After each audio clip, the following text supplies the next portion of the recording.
buri umuntu ufite agaciro gakeya ni umuntu ugenda nk'udafite icyerekezo kuko iyo ukora ibintu urugo rutazi umeze ugenda nk'impumyi ugenda uhota nta cyerekezo nyine byambereye nka experience nshyashya mu buzima bwanjye kuva nabaho nicaye nyine ndatuza hashira umwanya ndanapfukama ariko nta kintu ndi kuvuga nta kindi kintu ndi gutekereza nacecetse gusa so none ikintu nyine cyansekeje hashize umwanya ameze gutyo numva nyine habayeho nka connection idasanzwe nyine numva nyine mbaye ukuntu ndahindutse ariko mpita nibuka ko igihe cyo gutaha kigeze umurimo uburangiye ukuba mu murimo we wararangiye amenya ko agiye gutaha hari hakiri byinshi byo gukora yego ariko hari hakiri abandi benshi bo kubikora ngo ngwiye amagambo ashiranye nkuramisha umutuzo umutima iyo umutima ucecetse nkuramisha umutuzo numva nyine nzi kuririmba nagerageje nyine kubiryoshya tumere gutyo umwuka wari ugiye kubura impano yari kwihisha ukumva narigiye guheramo amazi aho noneho numva nyine nshatse gusenga mu bundi buryo n'ubwa mbere byari bimbayeho mu by'ukuri ndavuga uyu munsi ndumva nyine nshaka gutuza gusa nkajya imbere y'Imana nyine nkaba concentre nkatuza gusa nkaceceka ariko nyine ibintu bizaje kumbaho sometimes tuba busy cyane gukora umurimo w'Imana ariko ntitwibuke gukorera Imana ministering to God direct which is time with him to fellowship to talk to him to worship him personally one on one hakura kwa Yesu yajyaga kwicara bakavuga amakuru uko biriwe banze yakazana mubwira hari igihe tugira ngo gusenga ni ugutitira gusa gusenga habamo kuvuga no kumva kuvuga no kumva mvuga ngo isengesho none igisekeje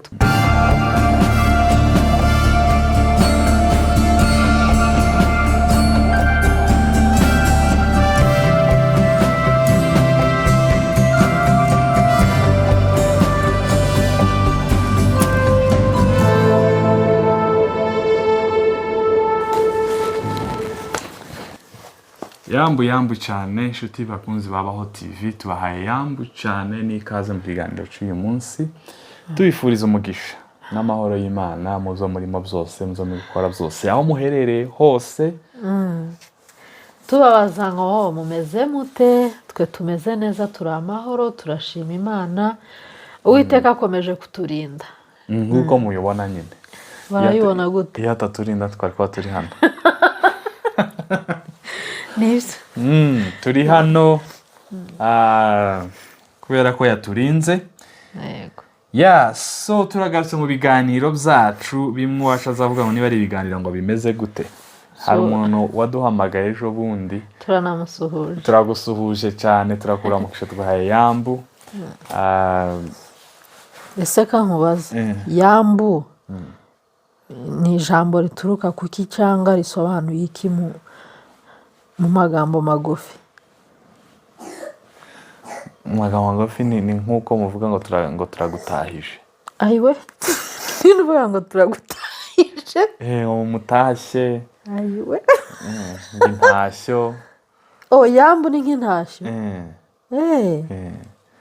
wow cyangwa isaramu okay so inshuti zacu dufite insanganyamatsiko turi buganireho uyu munsi ntitandukanye n'izo dusanzwe tuganiraho mbese ni muri uwo mujyo ntabwo mujyo uyu munsi wiyemeje wajuje ikidari cyacu kigira string imwe kigira umurya umwe gusa ni ukuvuga ngo message ni imwe, ni umuryo umwe, ntabwo tuvangavanga, ni gitari yacu igira umuryo umwe. So twavuze ubushize ku bintu bijyanye na gender balance, tubivaho tuvuga ku bintu bijyanye n'abakozi b'Imana batita ku bagore babo. So ni iyo ngiyo niyo tugiye gukomezaho, noneho turusheho kuyigazura. Kuyigazura urabyumva byo, ariko ni kuyi-expandinga cyangwa kuyagura. Kuyagura. So tugiye kuvuga ku nsanganyamatsiko ivuga gute, Jackie? Tugiye kuvuga ku uburyo wa balansinga, uburyo waringaniza inshingano z'urugo n'iz'umurimo. Nta na kimwe kizahaje ikindi, nta na kimwe kiryamiye ikindi. So nibyo tugiye kuvugaho. Tugiye kuvuga ubwo ngibyo birareba abantu, abakozi b'Imana mu nzego zitandukanye. So dufite abamisiyoneri, dufite aba evangeliste, dufite abapasiteri b'ibyuma. Ba pasiteri b'ibyuma ni ukuvuga gute? Ab'ibyuma ni abahe? ntibajya batanga inshingano. Abashinzwe insitirima. Siko babita, siko numvise babita. Abo bari muri kategori ya pasiteri. Turavuga abantu nyine muri rusange bakora umurimo w'Imana ariko bakaba banubatse. So ushize twavuze nyine ko hari ibintu bibi bigenda biba, cyangwa hari ibintu bigaragaza ko umugabo atita ku rugo rwiwe, tukabirebera mu mugore no mu bana. So uyu munsi rero tuje gutanga uburyo wabiringaniza, tuje gutanga umuti w'ukuntu urugo rwawe n'umurimo wawe zose bishobora kwinjirana bikagendera hamwe, bikamera neza cyane, ibintu bikaba bala. So byinshi rero turaza gutanga reference, turaza kwivugaho bwacu. Hari ubuhamya dufite bw'uburyo tubikora kandi byadukoreye. Ni ukuvuga ngo dufite ubuhamya tutarabikora uko byari bimeze, natumaze gukora bimwe mu zo turi bubasangize uko byahindutse. Yego, sibyo ra? nibyo. Hanyuma so turaza kuvuga ku bintu bine, uburyo bune bwagufasha kugira umuryango wishimye n'umurimo wagenze neza, n'umurimo ugenda neza at the same time, cyangwa n'itorero ryishimye. Yego. Ya n'umurimo umeze neza. Kuko guhamagarwa ni kimwe, no kugira gute ni ikindi.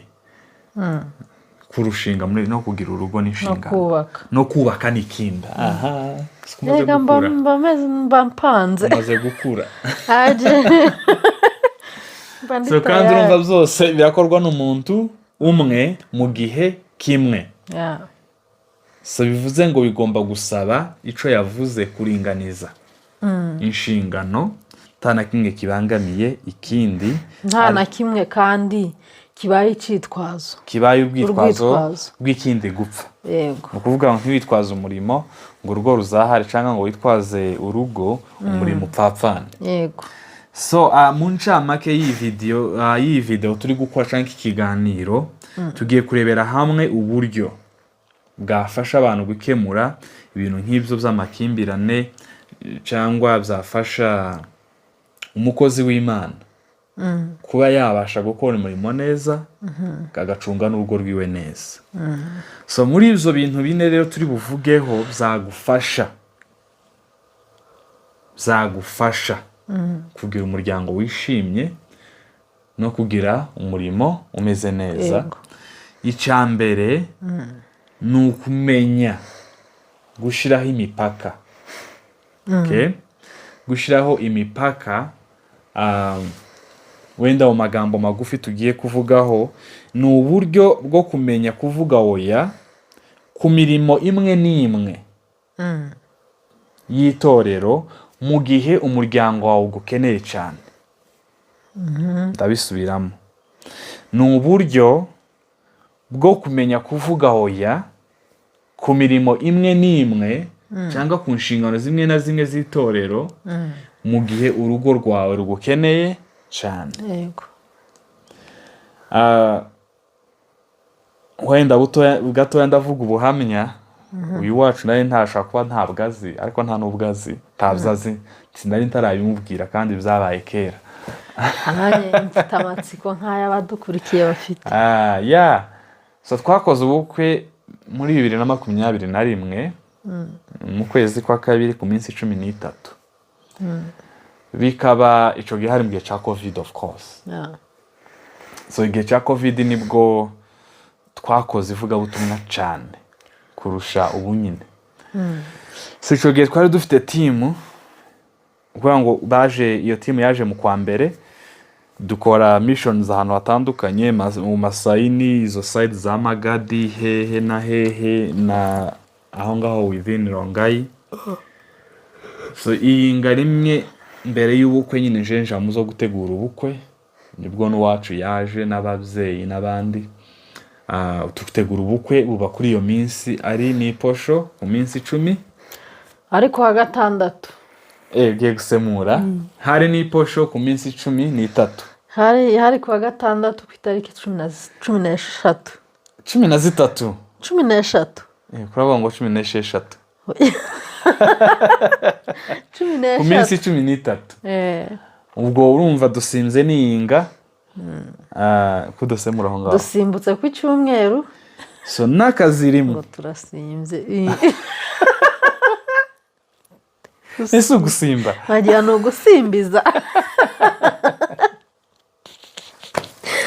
twagiye so nakazirimwe iyi team yagombaga kuja Samburu kudasemura iyi team yagombaga nakazirimwe kuwa mbere iyi team yagombaga kuja Samburu gukora indi mission Samburu ni ibirometero nka 340 cyana 50 gutyo uvuye Rongai Kajiado yego so none kubera iyo team twatumaranye igihe dukora ivuga butumwa so babaye mu bukwe ababonye amafoto cyangwa babubayemo barababonye ni babari barugigana niko abanyarwanda bazabita bande bari abandi bafite uruhu abantu bafite urundi ruhu rudasa n'urwacu muri bari ngo ni barugigana ninde bita gutyo mu Rwanda mu bita n'ubu nyine byumvise yego nuko so none nkaba nari nshaka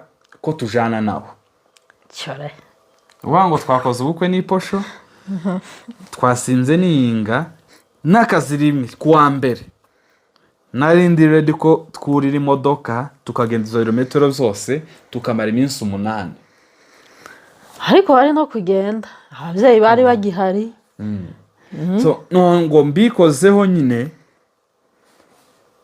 babaye nk'abivugaho mbere n'ubukwe butaraba ariko banza nyine barajokingaga ariko none ngo tubivuganeho barambwira oya ushaka kwigendera urasiga umugore gute wowe ukoze ubukwe ejo wari no kugenda nari kugenda nje nari niteguye none barakubuza baranga baravuga ati wosiga umugore gutyo ico gihe nyine sinavyumvaga nesa ahubwo kuki washakaga kubera iki ahubwo nshinze urubanza mufite urugendo n'akazi rimwe kuwa mbere ko nta nibyo wigeze umbwira se aho siho ndi kuvuga nyine ndi gutanga ubuhamya numvaga mu gitondo ndi buzuke nkakubwira turagiye wahita unsanga nanjye nagiye ngapakira utwangushe dukeya nkinjira imodoka tukagenda none se wewe umurimo w'Imana na urawurutisha umugore gute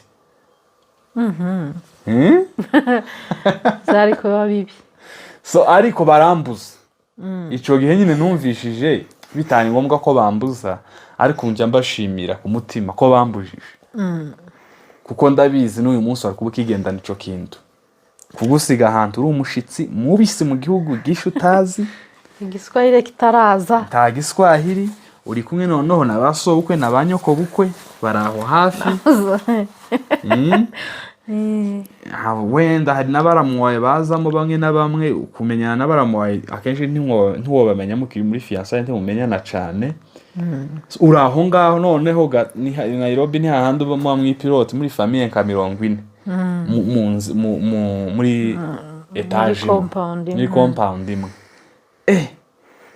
ibaza ibintu ari kuba naragukoreye icyo gihe ntabyo nabitekerezaga numvaga ati you'll be okay. ntabwo bari kukwemerera nyine ntabwo bari kugukundira ugenda so sinaba ifite ubwo bushobozi bwo kuvuga oya uwo munsi numvaga umurimo ari wo nshize imbere kuko n'uwashinanira mu bwembere yuko tubana ko njewe nyine nduko ari wo kugenda gusa kandi ukagenda utanambwiye so kwiga kuvuga oya ni ingenzi ndashaka kukubwira ko buri murimo wose uguhamagaye siko ari ingenzi w'Imana bitewe n'igihujemo ego ko siko ari ingenzi kuba ari ndi uw'Imana kubivuga tubijanishije n'umuryango okay hari ibihe by'umuryango ugomba kuba urimo utarutisha umurimo w'Imana yeah ni byiza kubimenya no kubitahura ukiga kuvuga ndabizi ko oyigora biragora oya cyane izigora cyane noneho mu murimo w'Imana witakuye se umugore arakuganje umugore arakugushije ati umugore atarashaka umugore yagiraga amavuta ariko nawe tuzitwaze ubwo hari abavuga gutyo akamarambika hari n'igihe cyo kuvuga oya ku mugore no ku rugo igihe hari iby'ingenzi by'umurimo biri kuguhamagara yego oya ni ahantu hose si ahantu hamwe gusa nese kankubaza nk'iyo oya ubonye ushobora kuyibwira umugore bikabateranya cyangwa bikaba byatuma n'umuryango n'urugo rwanyu rusenyuka ntago bishoboka urugero akakubwira ngo urahitamo njyewe cyangwa uhitemo iyo mission so icyo gihe rero iyo oya ngomba kuyibwira umurimo umugore akakugusha wa ntabwo aba akugushije kureka umurimo ntaho bihuriye no kugwa kureka umurimo ntaho bihuriye no kugwa turaza kubivuga hepfo bukeye okay umurimo turaza kuvuga ku kintu cyo gukorera Imana no gukora umurimo w'Imana gukorera Imana no gukora umurimo w'Imana biratandukanye birahabanye okay so akumva ko mu kamakingi turakavuga imbere ministering to God and ministering for God okay yeah so iki ngiki cyo kuvuga oya kizahaza abantu iyo umuntu atazi kuvuga oya imagine mvuye hano nkubwiye ko ngiye Bugande mwivuga ubutumwa muri conference kidogo mvuye hano na gatanu ngeze Kampala ndakubwiye ko twahashitse niposha ubwo n'ukwirirwa witegura niba ari abatera amapasi ibintu nk'ibyo niyinga amateranira akaba tugasirimba ubwo hari nk'abantu bavuye nk'Ikigali tugasirimba tukanezerwa twari tunakumburanya bamwe tuziranye mu gitondo bakaba bavuga tuzi ko twaje na prive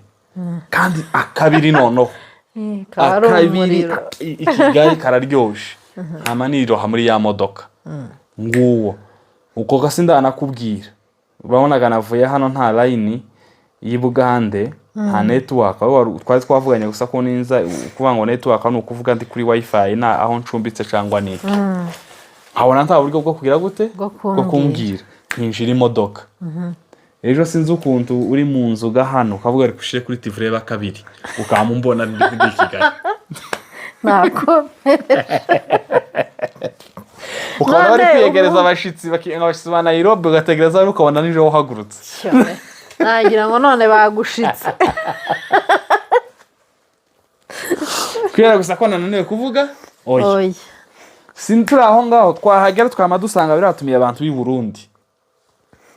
Burundi bakavuga ati dufite sugaho ni harimo na bya bigare twavuzeho ubushize uko kiri aho ngaho Ikigali tukyankubwira ukuntu bimeze n'ukuntu bimeze ejo ukambona Bujumbura yego man no kubera hose icyari kubera ko nta bushobozi bwo kuvuga oya mfite nkumva ko wowe uri buzumve nyine ndi mu murimo zaba bibi so hari imirimo imwe hari ibintu bimwe dukwiriye kuvuga oya kuko dusomere Yohana ibice 17 so umurongo wa 2 nk'uko wamuhaye ubutware ku bantu bose kugira ngo abo wamuhaye bose abahe ubugingo buhoraho. Ubu ni bwo bugingo buhoraho, ko bakumenya ko ari wowe Mana y'ukuri yonyine, bakamenya n'uwo watumye ari we Yesu Kristo. Nakubahishije mu isi kuko narangije umurimo wampaye gukora. Ahesoza. Nanone Data, imbere yawe unyubahishirishe cya cyubahiro nahoranye ndi kumwe nawe isi itararemwa. So Yesu avuze ngo ko yasohoje cyangwa yarangije umurimo yamuhaye gukora. Yarawusohoje. Ariko ugiye kureba, ubu Yesu ari kuvuga turacafite ibirema. Hararikira ibirema byinshi, harakira abarwayi benshi, harakira abatarakizwa, bataramwizera benshi. Ariko we yarazi neza ko igihe cyo gutaha kigeze, umurimo we urangiye. Nuko igihe cyo gutaha kigeze, umurimo urangiye. Ukuba umurimo we wararangiye, amenya ko agiye gutaha. Harakira byinshi byo gukora. Yego. Ariko harakira abandi benshi bo kubikora. Okay, aho ngaho harasobanutse. Harasobanutse. Hari igihe tujya tugira ngo twahamagawe turi ibinege.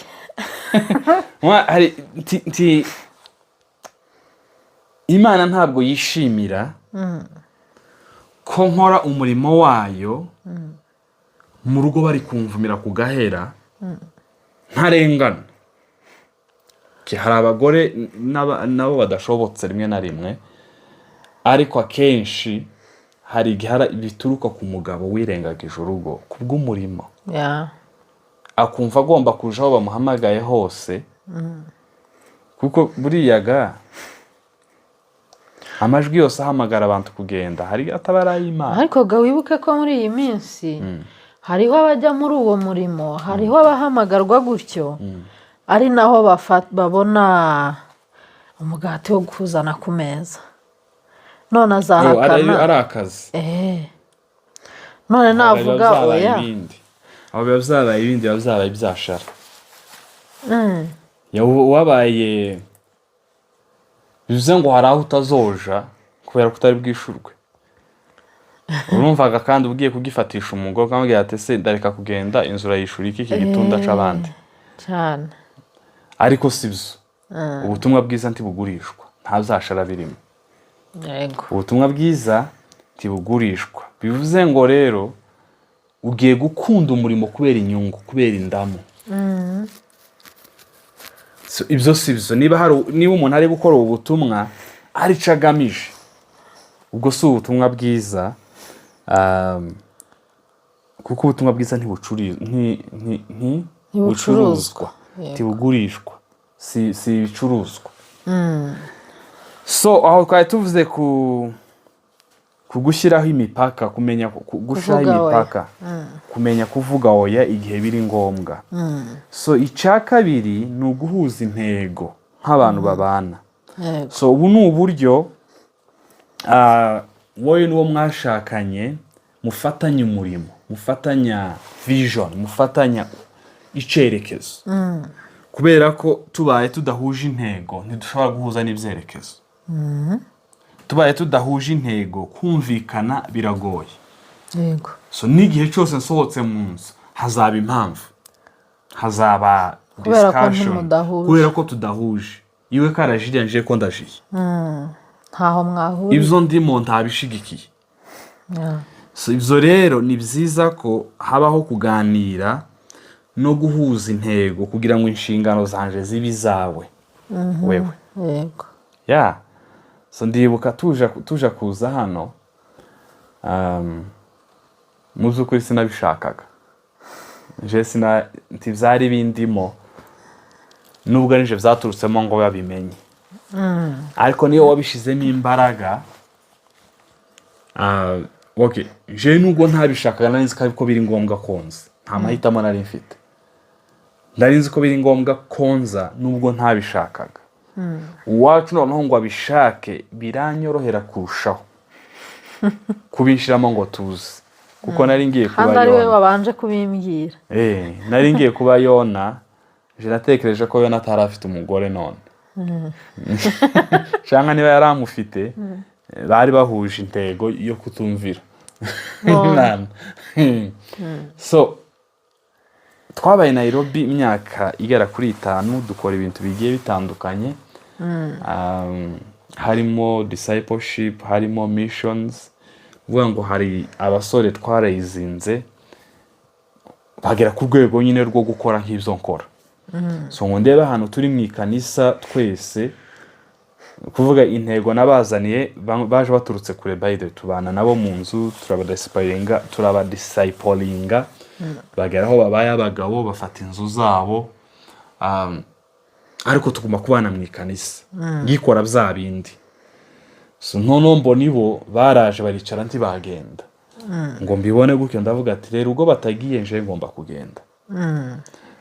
Ngo hashire n'igihe nyine ntangira kubona signs ko igihe kigeze ngo tuva aho ngaho. Tangiraga kubibwira iwacu buke ariko kugeza igihe nyine nkabivuga buke nko mu maryogo. Mu maryogo? Mu mashengo. Ayiwewe mu mashenga. Mu mashenga? Ego mashengo.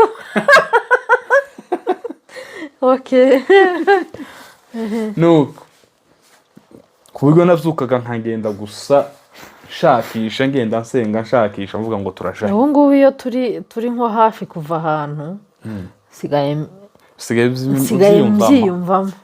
Amen. So nyuma y'amezi 4 turi muri ibyo ngibyo tuvuga ngo igihe cyo kugenda cageze, nibwo Imana umuryango wa Kitale wafungutse. Aha turi uyu munsi nituvuga Kitale ni ibirometero 380 hafi na Nairobi. Kuva Nairobi kugera hano turi. Ariko ni kure. Uvuga ngo kuva Ronga mu nzu yacu kugera hano ni ibirometero 400 bifunze. So turatanga inyuma y'amezi 4 rero iyo opportunity iraje, ndabimubwiye arambaza tese aho hantu Kitale hameze gutanga ati nibuze Isakara.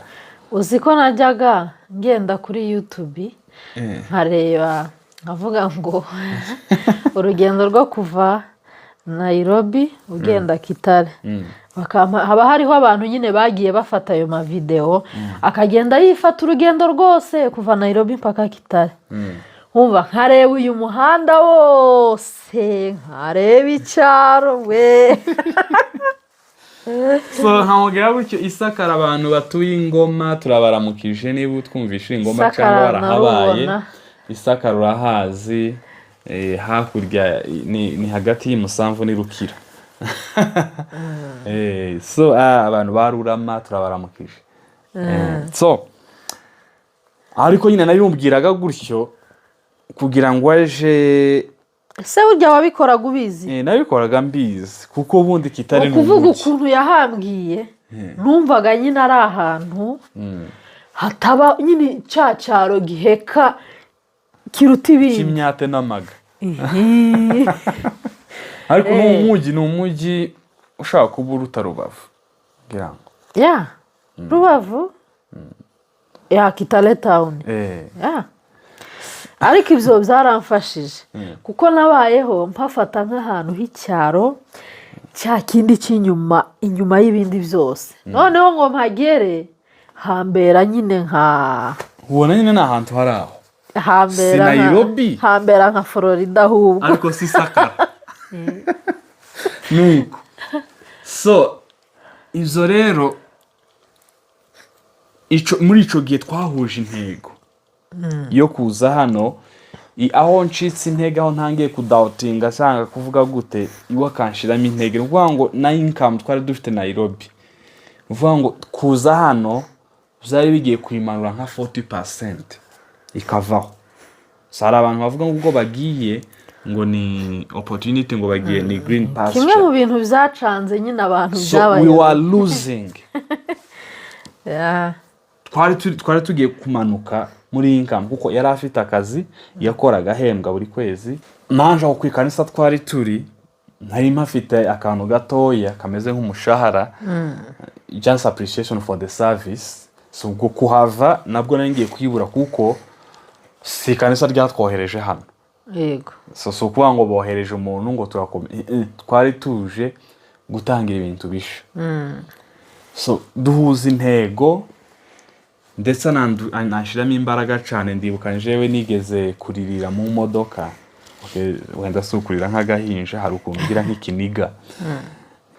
So umunsi wa mbere nza hano kuhasura nyine kureba aho tuje, nageze hano ndahareba, kwinjira muri no compound nyine umuntu waje kuhanyereka hari haraye cyane nyine umusaka ko nta bantu babamo. Nuko abantu bahaba kabiri mu mwaka, baza mu kwa kane no mu kwa munani bakamara iyinga rimwe bagasubirayo. So je naje hano ari mu kwa gatanu. Ubwo bari bamaze ukwezi bahavuye. Ari igihe c'imvura, hari igihe uri kugera hano. So ndahareba, ninjira mu mazu ndareba, marega tuja kuryama.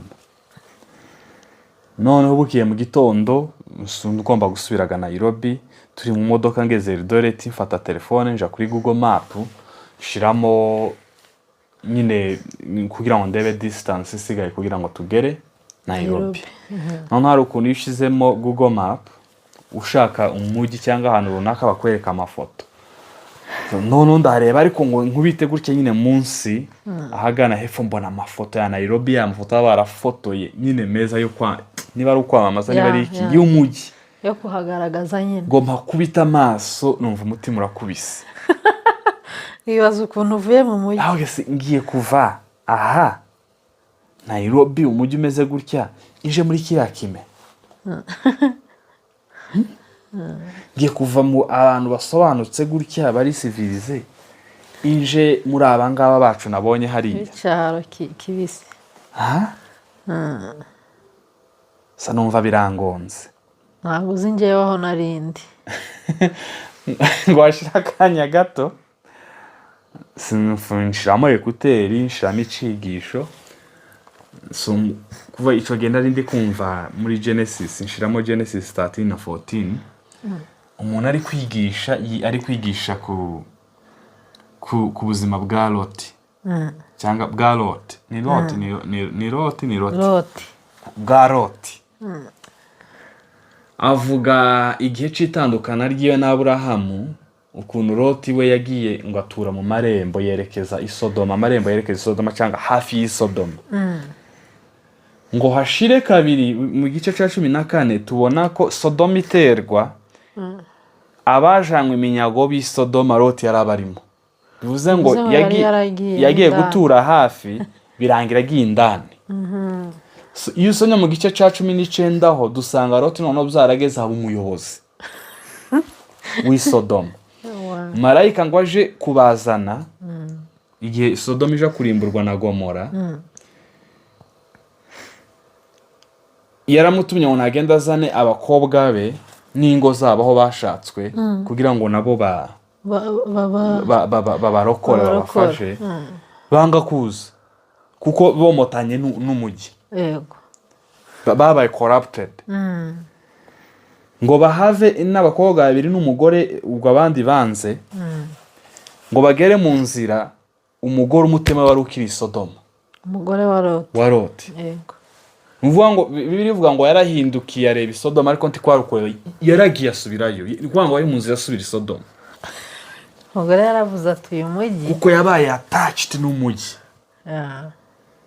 So uwo mugabo ari kwigisha aho ngaho arabaza nyine ari kuvuga ngo ushaka avuga nyine uburyo Sodoma ikurura, uburyo Sodoma igaragara neza, uburyo Sodoma igira iryoshe. Ngo nana nkubite kuri Nairobi ubuzima tubamo ni umujyi yegura tatse, ariko ngo ndebe ibintu bitugose uburyo tugenda zugenda ninjoro kagira ngo ntutaha nyine wareba bari guterengeta wareba abantu kavuga se umuntu wa mugani ngo twari tugifite abana babiri ubu dufite batatu so ubwo twari dufite umwana w'amezi oya wari utarabyara twari tugifite umwana umwe uzi na kuko Taylor yavutse mu kwa karindwi kandi tuwaga hari mu kwa gatanu so ndebe rero turi kugira abana so ngo ndebe ndibaza ni he hantu heza ho kurerera abana mu cyaro cyangwa mu mujyi so ni Sodoma cyangwa ni Horebu ni Horebu Hebron ni gute mu Kinyarwanda kore sinaba nkubeshye nasanga ari wenda Hebron maybe numva nyine birankomeje ukuntu nkubita noneho n'inyuma ku agatima ngera hano iryo joro nageze hano nza kuhasura umuntu wandaje nijoro turi gufata amafunguro sinzi ukuntu yakomeje kuvuga aravuga ngo hano ngo this is the basket of Kenya they call Trans Nzoia the basket of Kenya ibezi ibigori byinshi bishaka gusapurayinga bishaka gutunga Kenya yose ibigori byinshi bikora muri Kenya bakoresha bituruka hano so nyine ubwo ni story yaravuze nyine kuvuga ahantu bisanzwe ngo nje kuryama ndota nje n'uwacu turi kotsa ibigori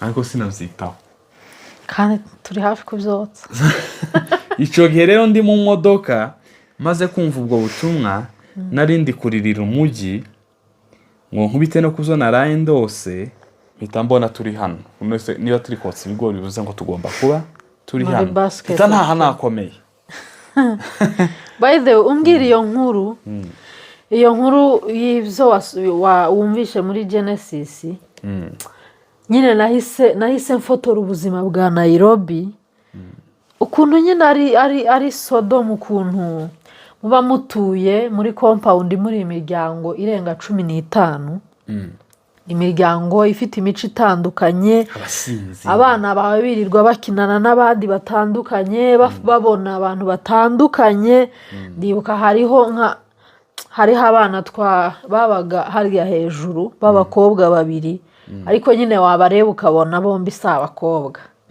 ukabona umwe muri bo ari umugabo nyine ukareba ibyo bintu umwana azakura areba cyangwa bya bindi bakasinze ibintu bakaza bareba mwabo akaza kubikinira ku bandi bana aho bakata ibintu nyine mbese ahantu ufite amahitamo utarerera abana noneho nabigereranya n'icyo cyaro cy'Isakara nkavuga hari safe ku bana cyane wenda nzagerayo nuko so guhuza intego ni ngombwa uri umukozi w'Imana making sure ko umugore wawe partner wawe yumva ibyo urimo abisobanukiwe abigize ibye niba ari hano wamusize mu rugo akaba azi ko ari mu rugo ari gukora nawe aho uri gukora ibyo ugakora n'ibyo yagakoze mbese uhamubereye nawe akakubera iyo connection ikahaba guhuza intego guhuza icyerekezo yego so ariko ibyo byose biva mu kuganira aricyo kintu cya gatatu communication itumanaho mu rugo iryo jambo riragutse itumanaho guhana amakuru ku gihe yabanje kutugonga mu minsi ya mbere mu minsi ya mbere urabona hari amakuru naguhaye mbere yuko tubana nkubwira izombamo uwondi we mubaza niba uzobikunda uravuga ko sawa nyine urabikunda hari n'ibyo twakoze na mbere yuko tubana nk'uko twari twabivuze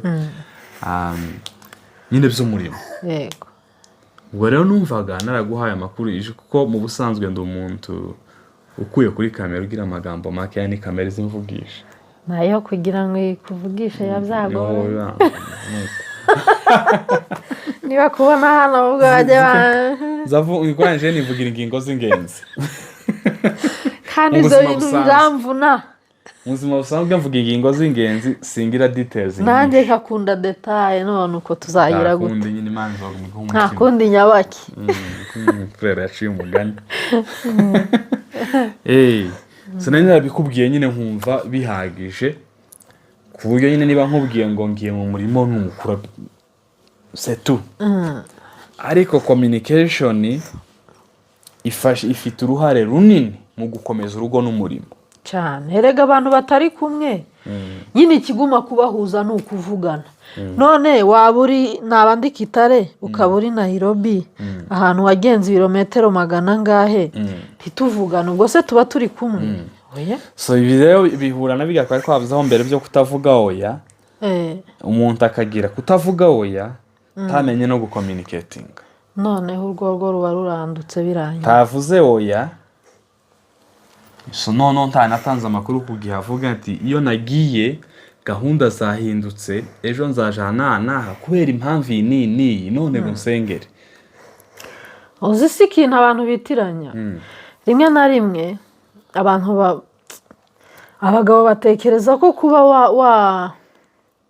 wabwira cyangwa wamenyesha uwo mubana gahunda zawe hari igihe nyine babyitiranya bakumva ko ari abagusuzuguye cyangwa abakuganje ubaye inganzwa iryo jambo nari narishatse naribuze ariko sibyo gutanga amakuru gucommunicatinga kuvuga gahunda zawe kuzibwira uwo mubana n'abo mu rugo muri rusange ntibikugira mutoya ntibigutesha agaciro mu yandi magambo ahubwo bikongerera agaciro buri umuntu ufite agaciro gakeya ni umuntu ugenda nk'udafite icyerekezo kuko iyo ukora ibintu urugo rutazi uba umeze ugenda nk'impumyi ugenda uhota nta cyerekezo kubera ko niba umuntu aje kureba mu rugo akabaza ngo Mike ari hehe ukamubwira ngo ntubizi ni ikibazo gikomeye ariko njyewe burya nanabizi napfa kumubwiraho kugira ngo base rero ukamubwira ngo yagiye kiminini niyi hanyuma uwo muntu yaragiye town yakansanga town nyine biteye isoni kuba namubwira ngo simbizi ni ikibazo kandi hariho abantu babayeho ubwo buzima cyangwa kwa kundi twavuze nagiye Kampala nagera nko mu Rwanda umwe mu nshuti zawe akambona akaguhamagara ati yewe mbonye umugabo wawe yarazibushe cyangwa yarananutse njye nta makuru uri i Bugande hatuya i Bugande ntari hano mu Rwanda mu Rwanda ukaburagize gute urumva ko ukamutangira gutekereza ibindi kera ruba rutaye agaciro ugahita utangira gutekereza ibindi se yagiye mu biki burya ariko sinanabyemera ko yagiye mu ivugabutumwa gituma ari umugore umubonye aho bwa mbere ahubwo ni uguhita avuga ati uzi ko bankinnye so communication iguha umutekano ikongera agaciro kugira nyine ikongera respect yego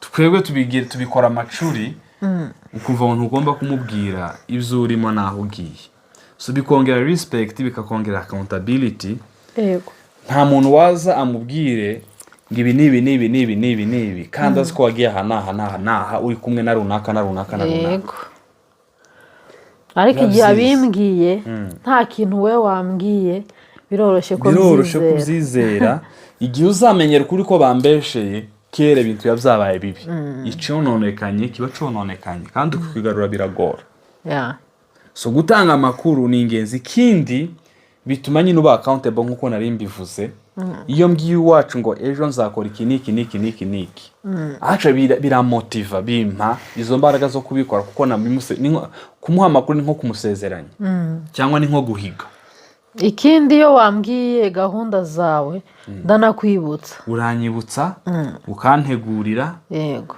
si nko mu gitondo nkabyuka gusa nkama nkubwira ngo ngiye aha naha kandi ndashaka urukweto runuru wenda nari narwambaye ejo ntirurahanagurwa cyangwa ndashaka imyenda iyi wenda ntiteye ipasi cyangwa itanafuze tutarafura ni kuvuga ni communication ni ingenzi hano iwacu ukuntu tubigenza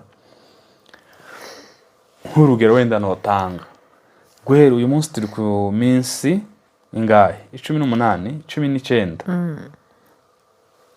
10 uno munsi na saa gatanu uyu munsi ni 20th. okay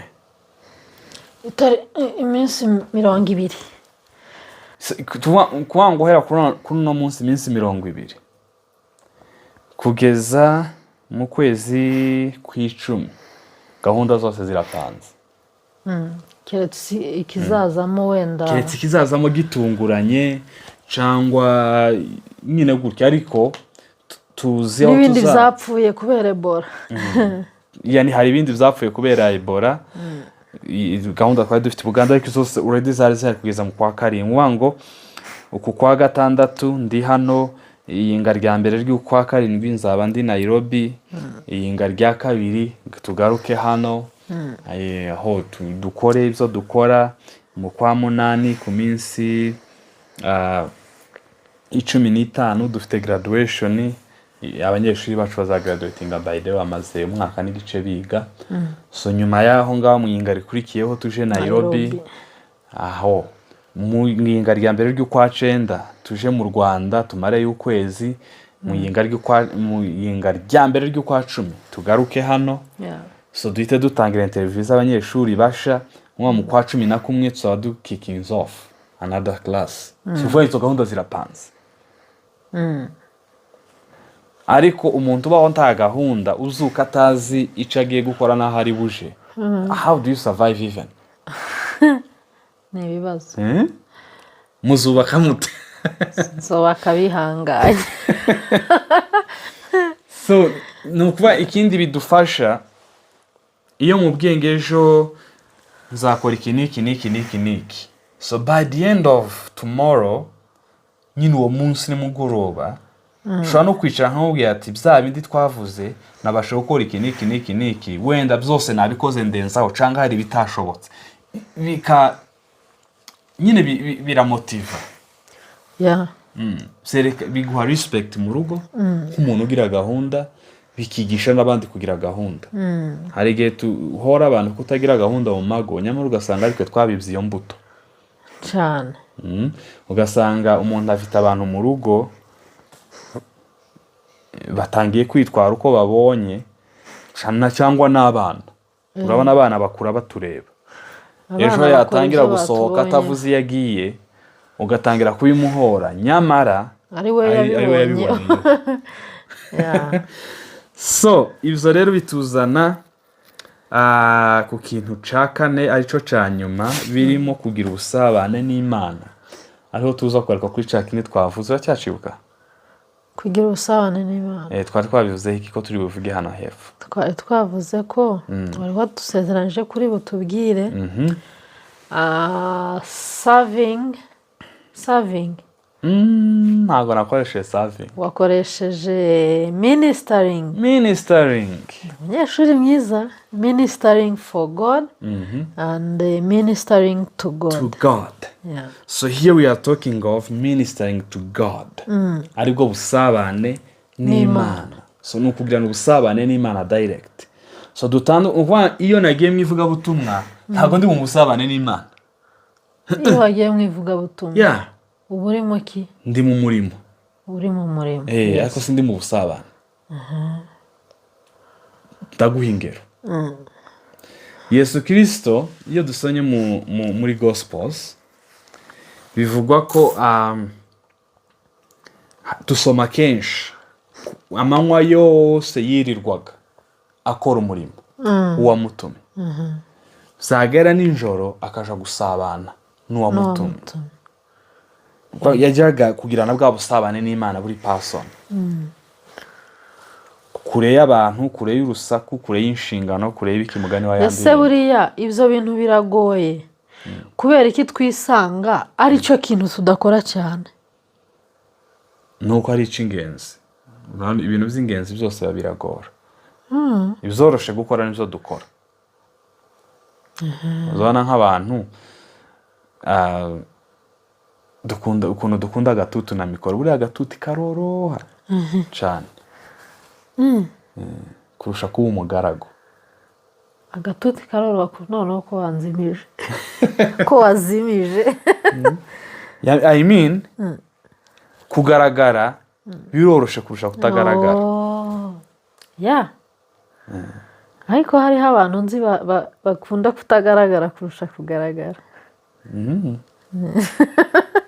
So ibi rero twari tuvuze kugira ubusabane ni inkingi ya kane yafasha abakozi b'Imana n'ingo zabo kubakika, bubakiye ku ijambo ry'Imana, bubakiye kuri ubwo busabane n'Imana.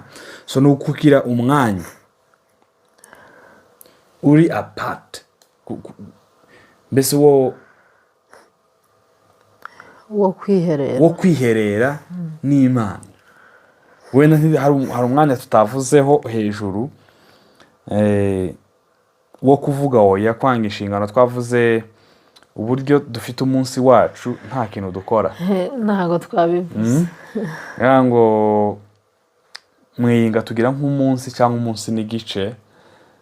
Iyo uwo munsi ugeze n'uwo mwanya ugeze, nta bindi bintu dukora usibye kuba turi kumwe. Akenshi Sunday afternoons iyo ndi hano, buri Sunday after service akenshi tujya lunch hanze iyo dufite ubwo bushobozi, tukagenda n'uwacu tukicara tukaganira, tugasangira, tukagira n'ubwo busabane, kuko indi minsi hafi ya yose mba ndi busy. Nta mwanya ngira wo kwicara mu rugo, mu kwicara mu nzu ngo tuganire, tuvugane, tugire gute ibintu nk'ibyo. So ni ukuvuga ngo dufite uwo mwanya twihaye uri apart. So bivuze ngo hirya yo kugira ubusabane n'Imana, tuba tugomba no kugirana ubusabane which is true n'uwo mwashakanye. Wenda reka nje mbihindure gutya, hirya yo kugirana ubusabane twembi, habagomba kuba n'ubusabane bwa twembi n'Imana. So noneho hakaba n'ubwanje n'Imana n'ubwawe n'Imana. Yego. Birasobanutse. Sinzi nabisobanutse. So je nari mbanje kuvuga ku bwacu twembi ko Sunday afternoon numpamagara kumva telefone itariho cyangwa sinkwitabe cyangwa kanyandikira singusubize, nubwo bisa yiba kenshi n'indi minsi itari Sunday, newe ya apologize. Abantu mufite izo kesi bose ndamuteteya. So on Sunday ho nyine nuko yabimeze afternoon, nta gadgets. Ni ukuvuga ngo ni one on one. Iyo duhari, iyo dufite, iyo nta emergency nikomeye, iyo hari ibintu bisanzwe bije, we cancel. We have set that time apart for the family. So hari igihe tugenda twembi babiri gusa, iyo biri ngombwa. Hakaba n'igihe tujana n'abana, cyangwa akaba igende tubikorera hano mu rugo, tukicara mu nzu gusa tukaganira, nta bindi, nta furifuri z'abagore, nta furifuri zindi ngo sinzi ngo iki. Shughuli zose ziba ziparitse. So that's a time for the family. Nairobi zakaza bikunda kuba abantu bakibaza impamvu tutazantarama, ariko iyo niyo iri muri izo mpamvu. Iyo twavuye kwinjira mu gitondo, nimugoroba igitaramo barumva atari ingenzi muri uwo mwanya, keretse iyo cabaye ingenzi cyane, nabwo akenshi twakaza tujana. So noneho rero ubusabane n'Imana ni ingenzi kurusha n'ibyo ngibyo.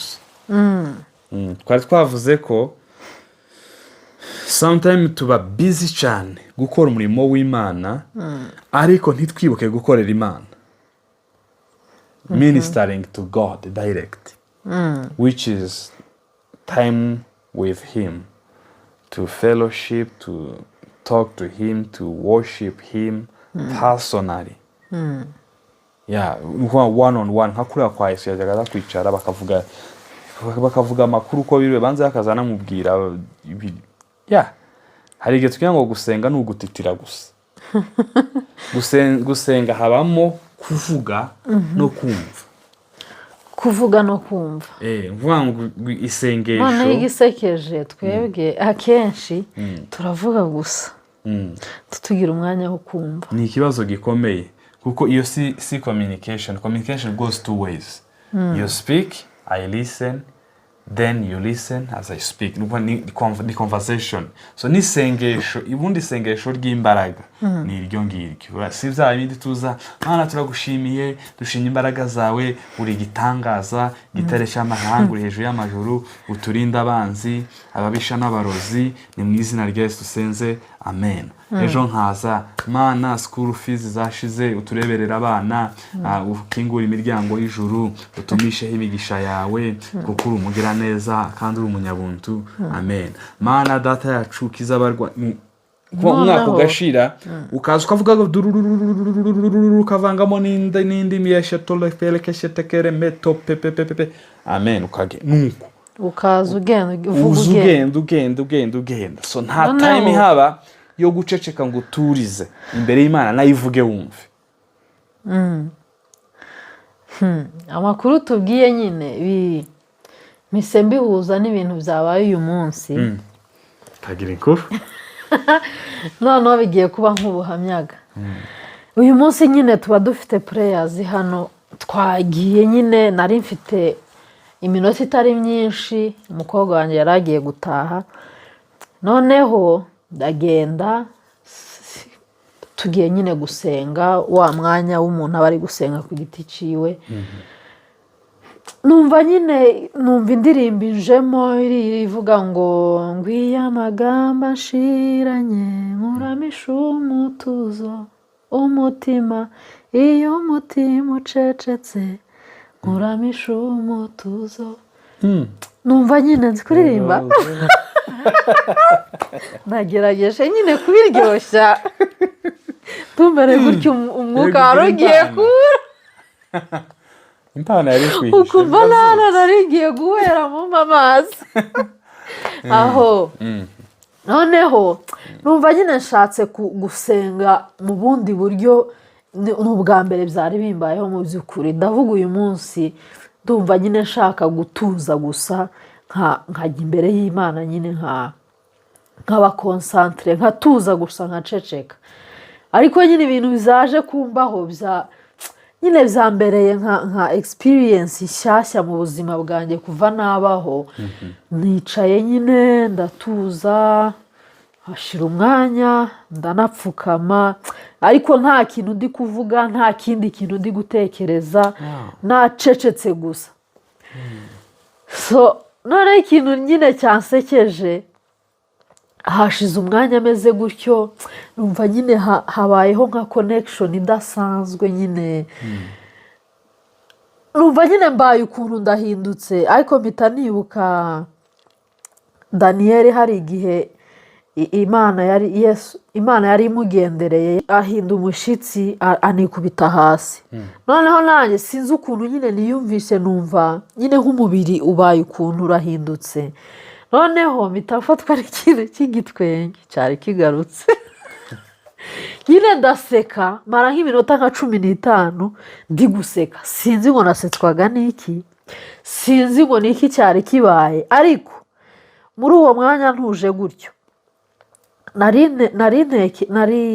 Nari nsenze mvuga ngo niba koko twabanye muri uyu mwanya nari ntuje hano, ubinyereke ko twari turi kumwe. Noneho numva ibyiyumviro bimbwira ngo nyine ukuntu mu ijuru nta kubabara, nta gahinda, nta marira, nyine ari ibyishimo gusa. Nyine numva gize joy imeze ukuntu ntigeze numva mu buzima bwanjye. None nyine ubikomojeho kugira ubusabane n'Imana, nyine mpita nibuka ibyo bintu byambayeho uyu munsi. Amen. It was a good experience. Amen. Praise God. We praise Amen. God for that. So, twari turi kuvuga ku busabane ko ari ingenzi cyane. Nta busabane n'Imana, bashakanye gusengana hamwe, gusengerana no kugira uwo mwanya wo guconnectinga n'Imana biri kure y'imirimo, kuko ntidukeneye kuba ba Marita gusa. Turi kuvuga bashiki ba Lazaro. Ngo Marita yari umukozi ushugurikira abantu, ari kwiruka hana, ari gukora ibi niba ari muri ibi. Ariko dukeneye no kuba ba Mariya. ba bandi bicara ku birenge bya Yesu kumva gusa gusabana kumva niwe ngo Marita na Mariya dufite umwanya wo kuvuga hari n'igihe tuguma gusa gusohora tutinjiza ugasanga twatangiye gutikuraho kwigisha kuko nta mwanya tugira wo kurishwa wo kumva wo kwicara ku birenge byo wo gusabana. So no mu rugo rero uwo mwanya urakenewe. Hano mu rugo every day tugomba gusoma chapter of the Bible tukadiscussinga, after that tugashima kuzi Imana yakoze, hanyuma tugasengera umunsi. Ejo same thing nuko ariko hakaba n'ibihe nyine nk'ibyo ngibyo yaravuze umuntu ku giti ciwe agira, sina ngombwa ngo uwacu ababizi cyangwa naje mba mbizi, ariko hari genza muno nabona simubonye nkabona telefone yayisize iranga, hari gihe menya aho ari nyine nkamenya ko yagiye mu nguni. So ni iby'ingenzi cyane kuko bitanga ayo mavuta no koroha k'umutima no gukomeza nyine gukomeza ya ntego, bigakomeza umuryango kandi umurimo ukagenda neza. So nshuti bavandimwe, turi gusoza ni ibintu twashatse ngo dusangize mwebwe mudukurikiye, bishobora kubagirira akamaro, bishobora kubafasha kandi bigahesha Imana icubahiro, bigahesha n'umuryango wawe ishema. So twavuze ngo twige gushiraho imipaka, birimo kwiga kuvuga oya igihe biri ngombwa ku mirimo imwe n'imwe. So tuvuga ko dufite kwiga guhuza intego. So abashakanye bagomba kugira intego imwe mu rugo, nta ntego zibiri. Bivuge mu Kinyarwanda kugenda umujyi umwe. Guhuza intego niko guhuza icerekezo. Icya gatatu twabonye ni itumanaho mu rugo, kuganira, guhana amakuru ku gihe. So icya kane nico twadusorejeho ni ukugirana ubusabane n'Imana nka couple, kandi ukagira ubusabane n'Imana nkawe ku giti cyawe. So uko dusabana n'abantu, uko dukorera Imana, dukora umurimo w'Imana, twibuka no gukorera Imana. So as we minister to the people for God, we need also to minister to God. So nibyo ngibyo ngira ngo wacu yasoza bashimira. Turabashimiye cyane, narinziga urakomeje kumbwira. Komeza mwakoze cyane kudutega amatwi, kubana natwe. Mwe twatangiranye ikiganiro kitari kigufi tukaba tugisoje. Imana ibaha umugisha. Isengesho ryacu rya buri munsi nirivuga ngo Imana mu byo tubabwira, ibyo mwumva tuvuga hano, ibashoboze kubikora no kubishyira mu bikorwa. Iryo ni ryo sengesho ryacu rya buri munsi. Kandi irindi sengesho tuba dusenga ngo tugire ingo zimeze neza, twubaka itorero rihamye. niyo ntego yacu. So tubasabiye umugisha muzo mukora byose, tubasabiye amahoro ya Kristo. Ndacyarondogoraga hari ahantu muri groupe bambwiye ngo rero muri kiriya kiganiro cy'ubushize mvuga ngo kugira urugo rwiza birashoboka. Noneho yaje aravuga ngo erega ngo kuri iyo titire ngo iyo wandikaho ngo kugira urugo rwiza birashoboka, ngo ariko ngo bikubiye gake. Uri kumva bikubiye gake? Mbese bifite amahirwe make. Ndamubwira rero bikubiye cyane, ubishyizemo bikubiye cyane bitewe nawe ku ruhare rwawe n'uwo mwashakanye. So tubishiremo ingufu kandi Imana ibashoboze, ibaha amahoro.